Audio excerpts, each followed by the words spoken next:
Good afternoon. It's an honor for me to introduce Bill Rose from the Council on Alcoholism and Drug Abuse of Northwest Louisiana.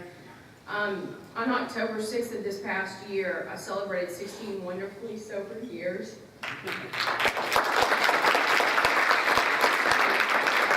What they do is very near and dear to my heart. As the Council's Executive Director, Bill has more than 20 years of experience in the field of addiction and substance abuse treatment, having been a licensed addiction counselor since 1993. He has served in nearly every position on the Louisiana Association of Substance Abuse Counselors and Trainers Board and is currently serving as the president of that association. He's received numerous honors through his years, and Bill was appointed by Governor Kathleen Blanco as the chairman of the Addictive Disorder Regulatory Authority for Louisiana Department of Health and Hospitals. As a Rotary Grant recipient, the Council, which was established in 1958, has a mission to provide treatment to children, adolescents, adults, and families suffering from addiction to alcohol and other drugs, and to educate individuals and healthcare professionals on the issues related to the treatment and prevention of addictive disorders. The Council offers treatment ranging from the initial assessment through residential programs and on to outpatient care. The Council is the only treatment center in Northwest Louisiana that offers services regardless of the client's ability to pay. They are also the only center to accept pregnant women and women whose young children are living with them. They are only one of only two facilities in the entire state that has a treatment program designed specifically for adolescents between the ages of 12 and 17. And they operate 14 different programs through 4 facilities in the Shrevary-Bossier area. May I introduce Executive Director Bill Rose.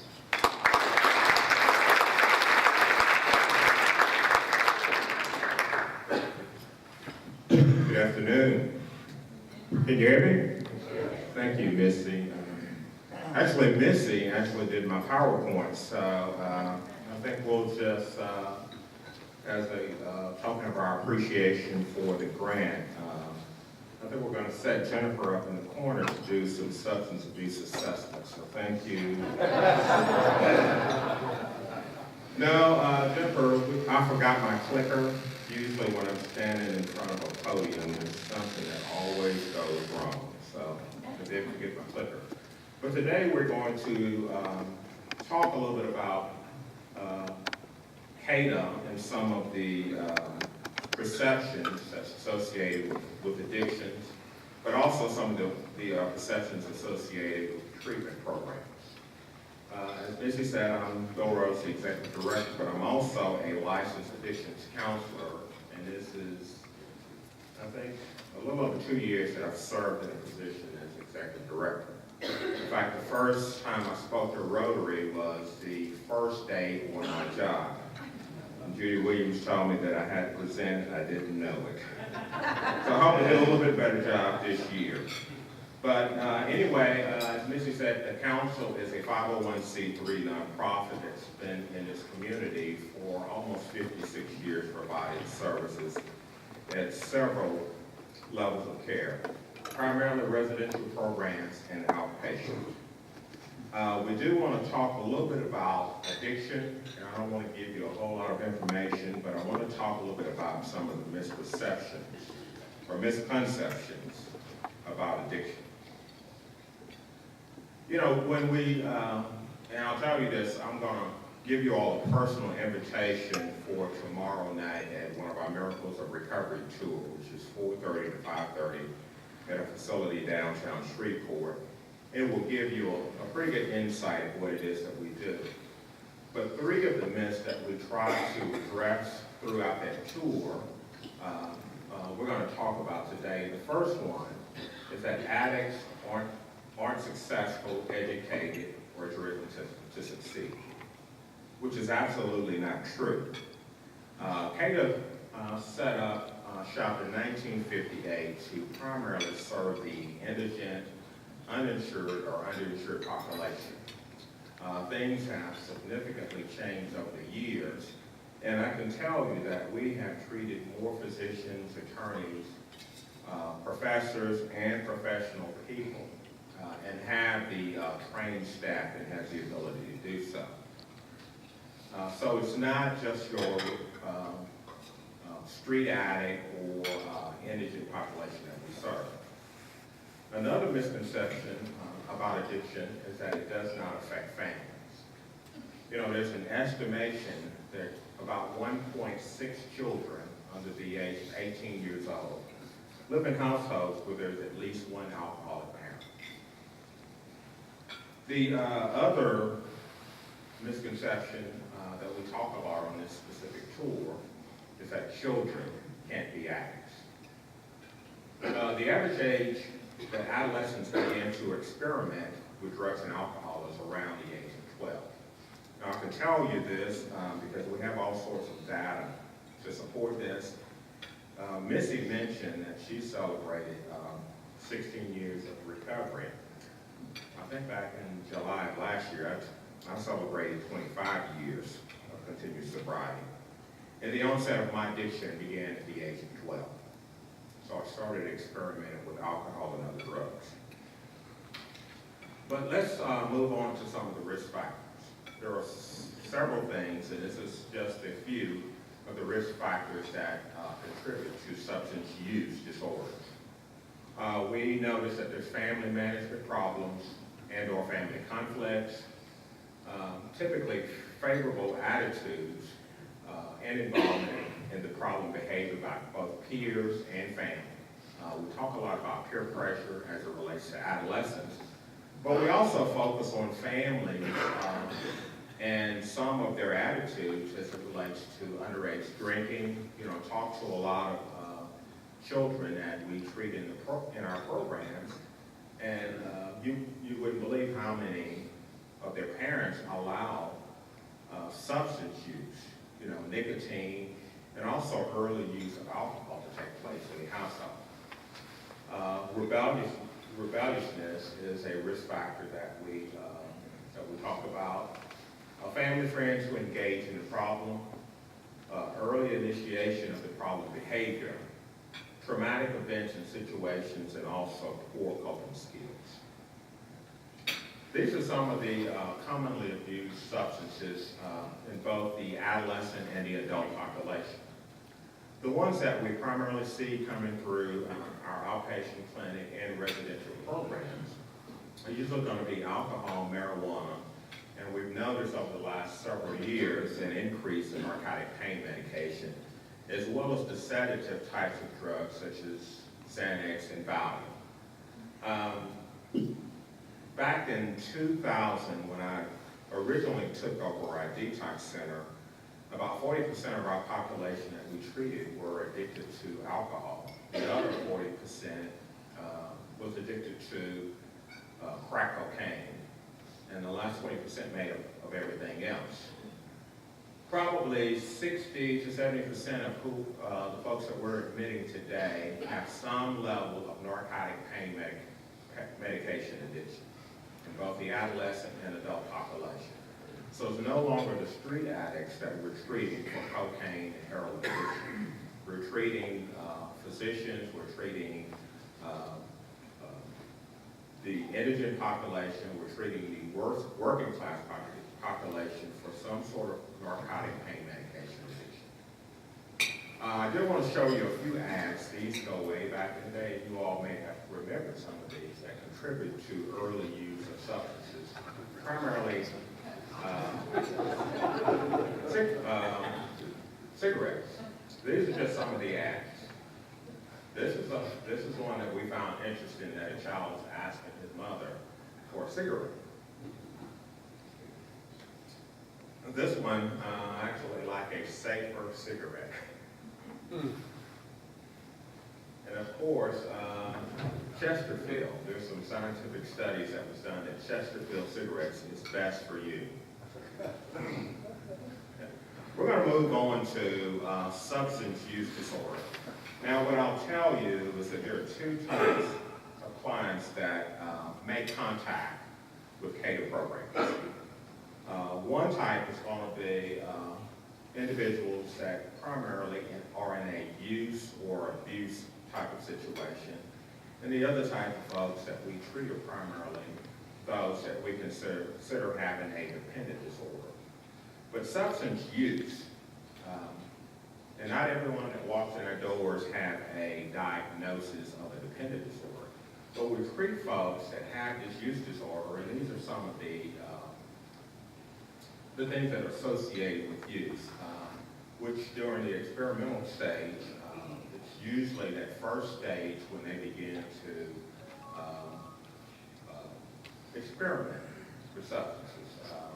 The first time they take a drink, the first time someone introduced them to the use of a illicit substance or a legal substance. They're exploring. They tend to remember the euphoric feeling that's associated with that drug. And also there's some social aspects. There are some places, whether it's nightclubs or other social venues where people begin to experiment with substances. When we look at recreational use, there is a social or casual use of a particular substance. Usually when we're talking about social use of drugs, we're talking about alcohol. And as an addiction provider or addiction treatment provider, when I talk about drugs, I'm talking about alcohol as a drug as well. Well, can we go back? Banner Way is moving a little too quick for me. Anyway, up under recreational use, it's an attempt to create or enhance an experience. Lots of teenagers during proms, during homecoming events, of course we have the Mardi Gras events, we're within that season, people are attempting to enhance an already good experience. Get a good buzz on to enjoy the parade, get a pretty good buzz on to enjoy a party. And these are typically abusers. Usually these are the type of folks that we treat in our outpatient program. These are some of the signs and symptoms of abuse. Usually there is one or more of these symptoms in a 12-month period. So all you need is one. Didn't you see? Such as recurrent use resulting in failure to fulfill a major role obligation at work, home, or school. Recurrent use in a physically hazardous situation. Recurrent substance-related legal problems. Or continued use despite persistent or recurrent social, that should be, or interpersonal problems caused by the substance. Okay. Now these folks, we say in the substance abuse treatment community that there's an imaginary line that an individual will cross from abuse to dependent disorder. And unfortunately, when you cross that line from abuse to dependency, you don't get to go back on the other side. So not all of these folks that are in abusive situations become what we call a substance dependent type of personality. Okay. Dependents, on the other hand, are characterized by 3 or more of these particular symptoms in a 12-month period. The first one is tolerance. Tolerance is basically saying where it takes more and more of the same type of substance to get the same effect. Early on for addicts, it may take 1 drink to get a pretty good buzz, and now it takes 3, and ultimately it takes 4 and 5. And that's with any substance. It's also characterized with withdrawal symptoms, when substances are taken to relieve a withdrawal. We see this a lot with alcohol for one, and a lot with the sedative types of drugs. We'll see elevated blood pressure. We'll see, in a lot of cases, there's shakes and tremors that are associated when someone has taken large quantities of the substance and it begins to leave the body. And there are physical signs associated with withdrawal, which can be very dangerous, and it depends on the type of substance. Also, substances are taken in larger amounts for a longer period of time than intended. Now, I know most people that are not in an abusive or dependent situation usually can say, okay, I'm going to go to a party and I'll have one drink, and then go on about the business. People that are in abusive situations and definitely in a dependent situation does not have the ability to determine that I'm going to stop at 1 or 2. They continue to go on. Of course, there's a persistent desire or repeated, unsuccessful attempt to quit. You know, this is the thing that we talk about with addicts. You know, I remember hearing family members say, I wonder why he can't quit. You know, I wonder why he don't stop. Is it because he doesn't love his family? No. Addicts, you know, they could quit. I don't think I've ever met someone that has a desire to self-destruct. Much of their time and activities are spent to obtain the substance to use or recover from their use. Important social, occupational, or recreational activities are given up or reduced as a result of persistent use. And also they continue to use despite adverse consequences. Okay, now this is the big one. You know, these are the type of folks that, you know, that we see in our emergency rooms. You know, I had a good friend of mine was in total liver failure. He also had a pacemaker, and he continued to use crack cocaine. Continued to use crack, and you would think someone that has extensive health issues would discontinue its use. Now, I don't think that my friend intended to self-destruct, or his intentions wasn't to die, but he continued to use alcohol until it actually killed him. Okay.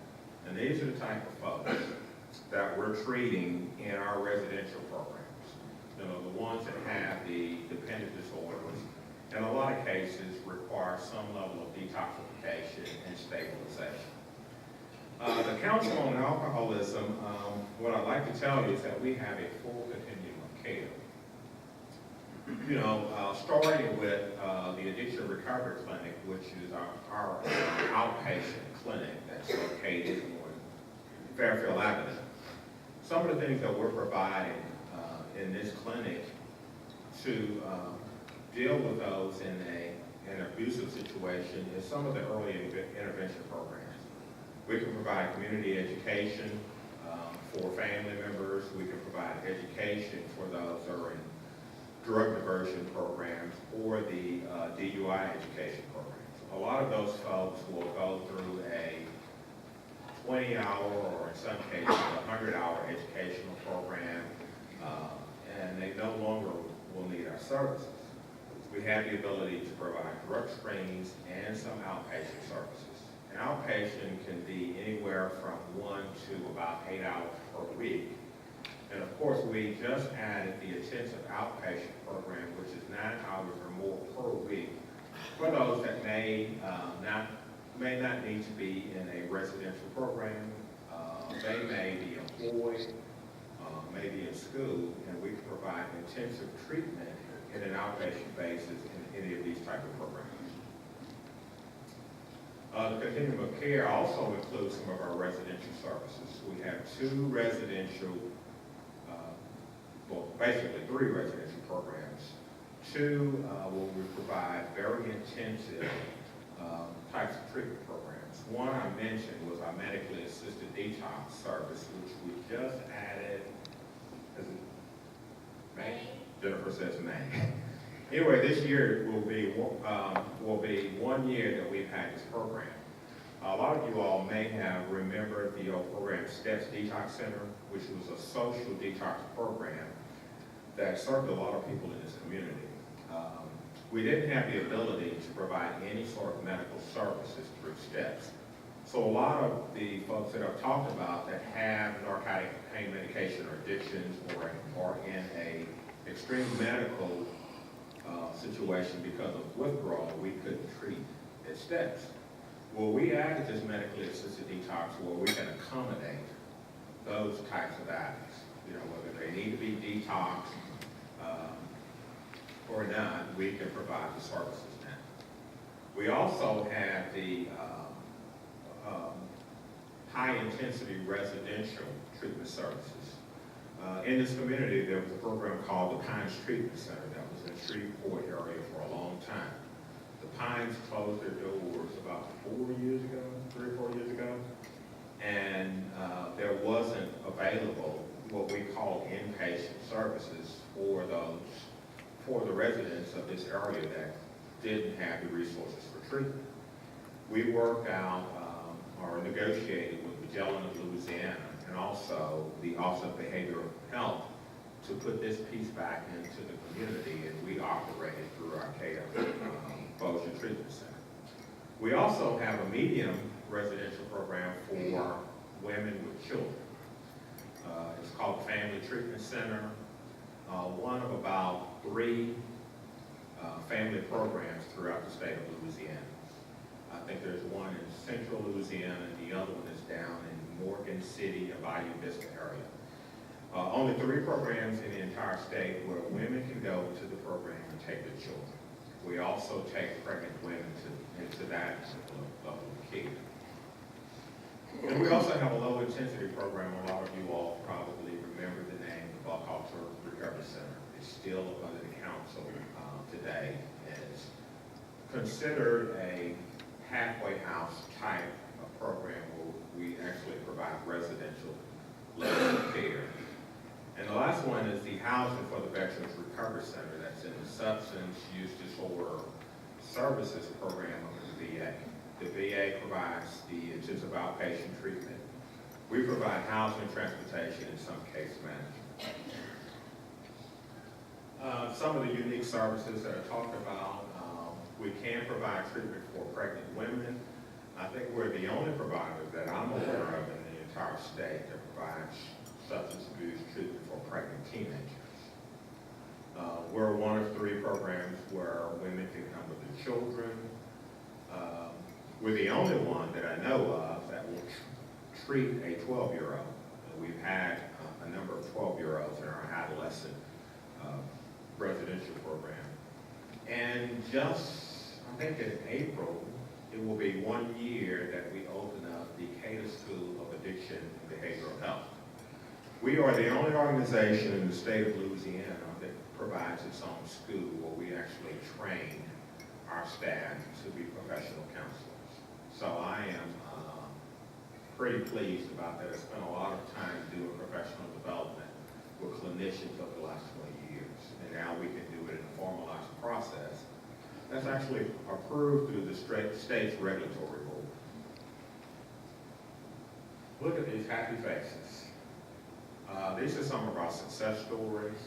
What I can tell you, and I do want to invite you all out to our tour, but what I can tell you, these are some of the folks that speak at some of our tours, at our tours, and 2 of the 3 are actually CADA employees, and they were previous clients. Let's talk a little bit about the misconception of treatment. I'm spent a lot of time on my couch channel surfing. Unfortunately, I run across a lot of reality TV shows. And 25, almost 26 years ago, I didn't know that there was such thing as addictions or addiction treatment. And I thought it was something that you saw on TV until I got to go to one. But a lot of people think that in this community, that substance abuse treatment that's provided through CADA programs is for the indigent population, which is not true. Or on the extreme end, it's those that you see, those Malibu type of treatment centers.